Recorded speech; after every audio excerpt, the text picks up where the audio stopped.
Selon les programmes du département d'État américain, la signature de l'accord de paix entre la République démocratique du Congo et le Rwanda aura lieu ce vendredi 27 juin ici à Washington à 13h30 local. Il sera 20h30 à Kinshasa.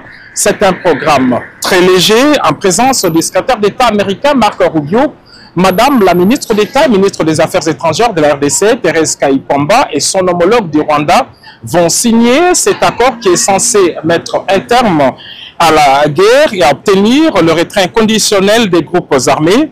Ce texte, comme vous le savez, repose sur 4 piliers, à savoir le retrait des troupes rwandaises de la RDC, un cessez-le-feu global, l'engagement de ne plus soutenir les groupes armés, de plus des dispositions sur les désengagements et le désarmement et l'intégration conditionnelle des groupes armés non étatiques sont également envisagés.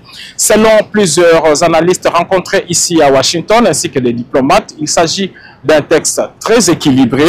La signature va marquer la fin de cette guerre essentiellement économique qui a duré plus de 30 ans en République démocratique du Congo.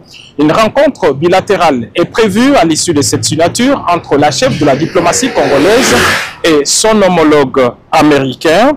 Et dans la foulée de cet événement, Madame Kayipamba a prévu d'animer une conférence de presse ici à Washington pour expliquer les tenants et les aboutissants de cet important accord. En ce qui concerne les textes lui-même, il s'y est de signaler qu'il est le même que celui qui a été paraphé il y a une semaine ici même à Washington.